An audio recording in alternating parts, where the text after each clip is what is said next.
मैं डॉक्टर संतोष राजपुरोहित हूँ। आज हम मैक्रो इकोनॉमिक्स के शेड्यूल में methods of measuring national income के अंदर रियल एंड नॉमिनल जीडीपी को डिस्कस करेंगे। तो देखिए, रियल जीडीपी क्या है और नॉमिनल जीडीपी क्या है। रियल जीडीपी ग्रोथ रेट को भी शो करता है, ग्रॉस डोमेस्टिक प्रोडक्ट। तो रियल जीडीपी क्या है, इसको हम ये समझ सकते हैं कि जब कोई बेस ईयर के हम प्राइस लें और करंट ईयर की क्वांटिटी लें, इट मींस कांस्टेंट प्राइस पर अगर हम जीडीपी चेक करते हैं किसी कंट्री की तो रियल जीडीपी होती है, और करंट ईयर के जो प्राइस हैं उस पर अगर हम जीडीपी चेक करते हैं तो वो नॉमिनल जीडीपी होती है। रियल जीडीपी के लिए हमें एक बेस ईयर लेना होता है, उसके हम प्राइस को लेते हैं, वो कांस्टेंट ईयर का प्राइस माना जाता है और उसके अकॉर्डिंग इसको लेते हैं। एक एग्जांपल से देखो, चेक कीजिए इसको, मैं समझाने की कोशिश करता हूं। देखिए,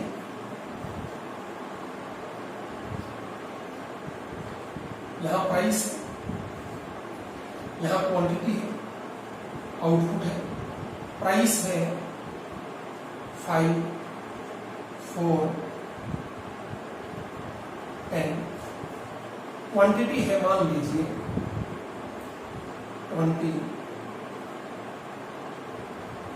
50, 60, इस तरह से। ये मान लीजिए 1990 का प्राइस है, ये 1990 की क्वांटिटी है। बेस ईयर ये, तो ये प्राइस होगा बेस ईयर का P0, ये बेस ईयर की क्वांटिटी होगी Q0। अब अगर 1995 की मैं क्वांटिटी लेता हूं Q1 और ये क्वांटिटी है मान लीजिए 40, 100, 120, इस तरह से। तो अब देखिए, रियल जीडीपी में प्राइस कांस्टेंट रहता है। अगर मैं इसको इस तरीके से लिखूं, यहां करता हूं, देखिए P0 Q0, P0 और Q0 का मल्टीप्लाई है ना, 5 इंटू 20, 100, 4 इंटू 50, 200, 10 इंटू 60, 600। तो ये इसका समेंशन आ गया, समेंशन P0 Q0 900। अब बेस ईयर का प्राइस P0 और करंट ईयर की क्वांटिटी गिवन है Q0। बेस ईयर का प्राइस मेरा क्वांटिटी है 5 इंटू 40, 200, 4 इंटू 100, 400, 10 इंटू 120, 1200। इसका समेंशन किया, यह आ गया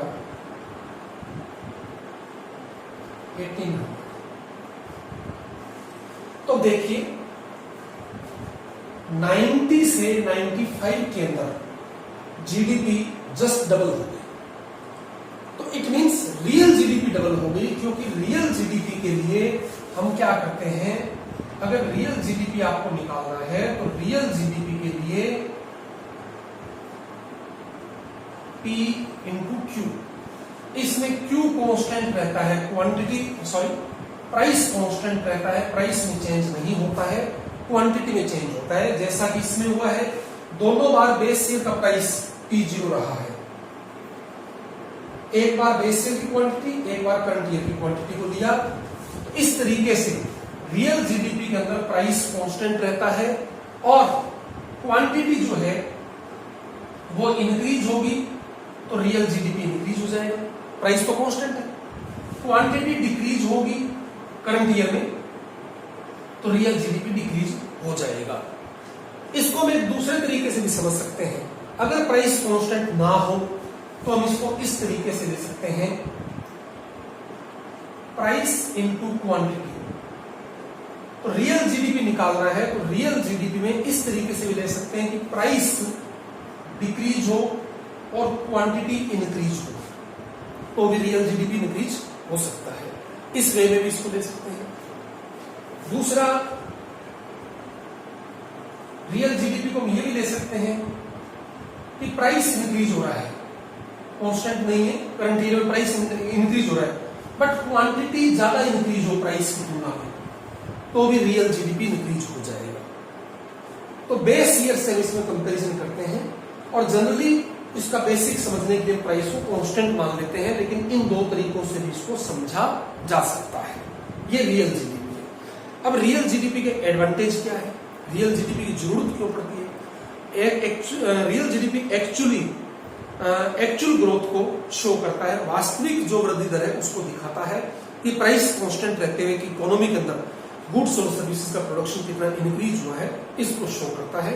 तो रियल जीडीपी से ही किसी कंट्री की एक्चुअल इकोनॉमिक सिचुएशन है उसका पता चलता है।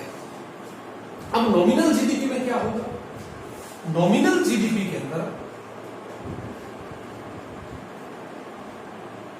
क्वांटिटी कांस्टेंट रहती है, प्राइस में चेंज होगा, प्राइस इंक्रीज होगा तो नॉमिनल जीडीपी इंक्रीज हो गया, प्राइस डिक्रीज होगा तो नॉमिनल जीडीपी डिक्रीज हो जाएगा। इसको हम इस तरीके से समझते हैं, जैसे ये सेम क्वेश्चन, जैसे क्वांटिटी ली वैसे ही करंट ईयर का प्राइस भी होगा P1 95 का। P1 है मान लीजिए 10, 8 और 20। अब इस Q1 को अगर मैं ड्रॉप कर देता हूं, छोड़ देता हूं इसको, मान लीजिए, ऐसी कंडीशन में मैंने लिया P1 Q0, quantity base year वाला 20 into 10 200, 50 into 8 400, 60 into 20 1200। अब भी जीडीपी देखिए डबल हो गया 900 से 1800, बट कौन सा जीडीपी? नॉमिनल जीडीपी डबल हुआ क्योंकि केवल प्राइस है वो डबल हुए हैं,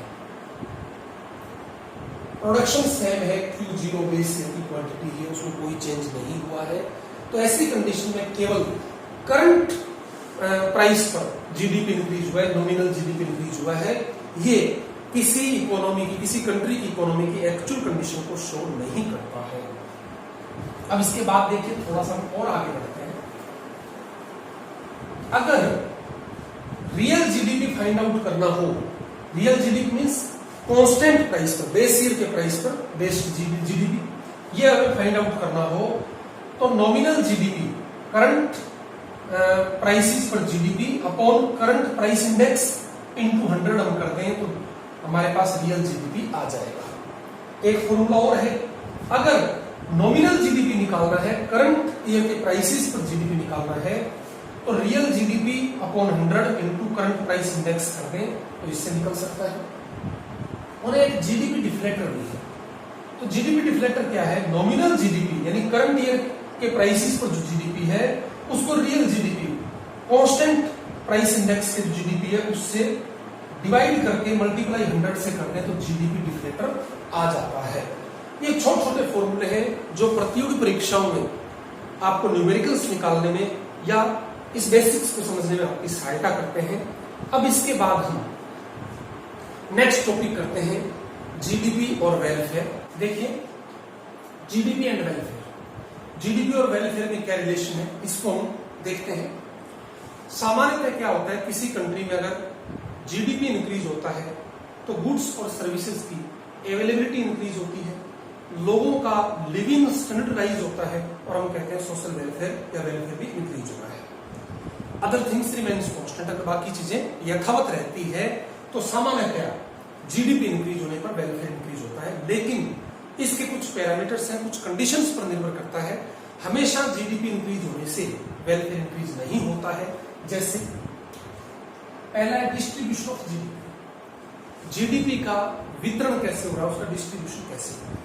किसी कंट्री का जीडीपी इंक्रीज हुआ उससे सोशल वेलफेयर भी इंक्रीज हो जरूरी नहीं है। हो सकता है जीडीपी इंक्रीज होने से थोड़े से लोगों को बेनिफिट मिला हो, थोड़े से लोगों की पर कैपिटा इनकम इंक्रीज हुई हो, ओवरऑल मैक्सिमम लोगों का उससे बेनिफिट नहीं हुआ। तो अगर जीडीपी के डिस्ट्रीब्यूशन में इनइक्वलिटी है, अमीर और गरीब के बीच की का गैप, उसके बीच की खाई बढ़ रही है, तो वेलफेयर इंक्रीज नहीं होगा। अगर जीडीपी का डिस्ट्रीब्यूशन में इक्विलिटी है, आय के वितरण में समानता है, तभी जीडीपी इंक्रीज होने से वेलफेयर इंक्रीज होगा। सेकंड है कंपोजिशन ऑफ जीडीपी, किसी कंट्री के अंदर जीडीपी इंक्रीज होने का मतलब एक अकाउंटिंग ईयर में फाइनल गुड्स एंड सर्विसेज का प्रोडक्शन इंक्रीज हुआ है, तो जीडीपी इंक्रीज हुआ। लेकिन उससे वेलफेयर इंक्रीज होगा या नहीं होगा, ये डिपेंड करेगा किस टाइप की गुड्स का प्रोडक्शन इंक्रीज हुआ है। नेसेसिटी गुड्स का प्रोडक्शन इंक्रीज नहीं हुआ, गन्स, वेपन्स, इनका प्रोडक्शन इंक्रीज हुआ, ड्रग्स का प्रोडक्शन इंक्रीज हुआ, लग्जरी गुड्स का प्रोडक्शन इंक्रीज हुआ है, बट नेसेसिटी गुड्स का प्रोडक्शन इंक्रीज नहीं हुआ है, तो वेलफेयर इंक्रीज नहीं होगा। तो जीडीपी इंक्रीज होने के साथ साथ हमें उसका कंपोजिशन भी देखना पड़ेगा कि किस टाइप की गुड्स का प्रोडक्शन इंक्रीज हुआ है, उसी से डिसाइड होगा कि वेलफेयर इंक्रीज होगा या नहीं होगा। थर्ड है non monetary exchange. Indian economy अभी डेवलपिंग इकोनॉमी है, अभी इसमें बार्टर सिस्टम है। जो वुमेन्स घर में काम कर रही है उसकी जो सर्विसेज है उसकी अकाउंटेबिलिटी मॉनेटरी टर्म में नहीं हो पा रही है।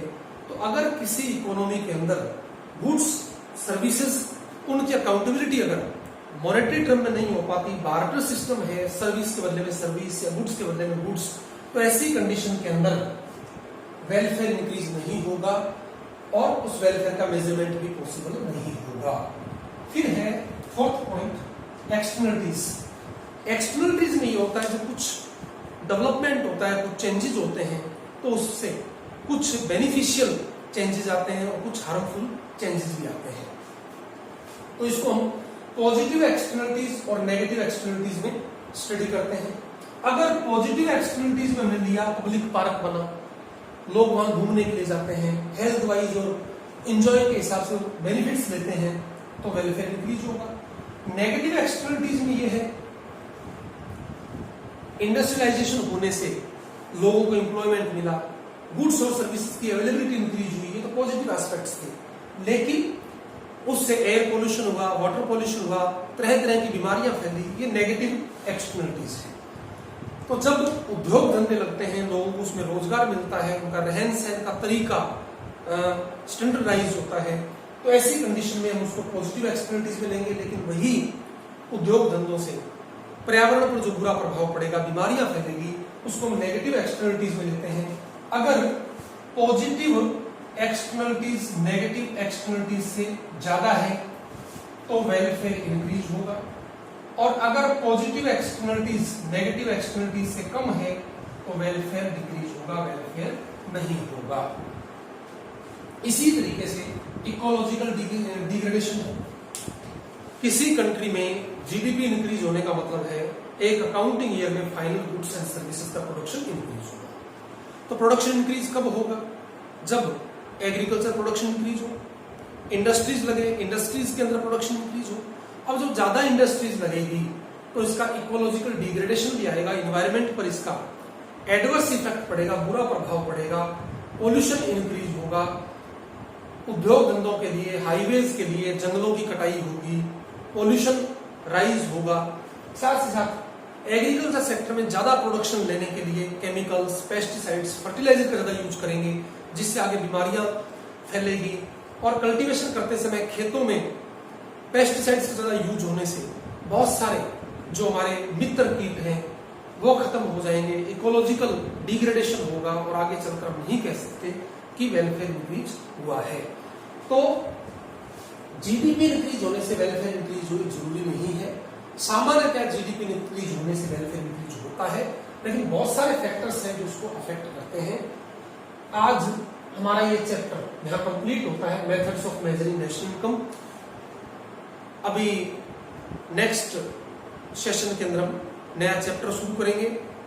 ये मैक्रो इकोनॉमिक्स के बेसिक्स आपके 12th ग्रेजुएशन, पोस्ट ग्रेजुएशन के साथ साथ जो स्टूडेंट्स इकोनॉमिक्स सब्जेक्ट को लेकर नेट की तैयारी कर रहे हैं, स्कूल या कॉलेज लेक्चरशिप की तैयारी कर रहे हैं, सांख्यिकी अधिकारी की तैयारी कर रहे हैं, उनके लिए महत्वपूर्ण है। और अगर आपको ये वीडियो लेक्चर पसंद आया हो तो आप इस चैनल को सब्सक्राइब करते हुए नोटिफिकेशन ऑन कीजिए, ताकि समय पर आपको ये वीडियो लेक्चर की इंफॉर्मेशन मिल सके और आप अपने आप को अपग्रेड कर सकें इकोनॉमिक्स के अंदर। Thank you.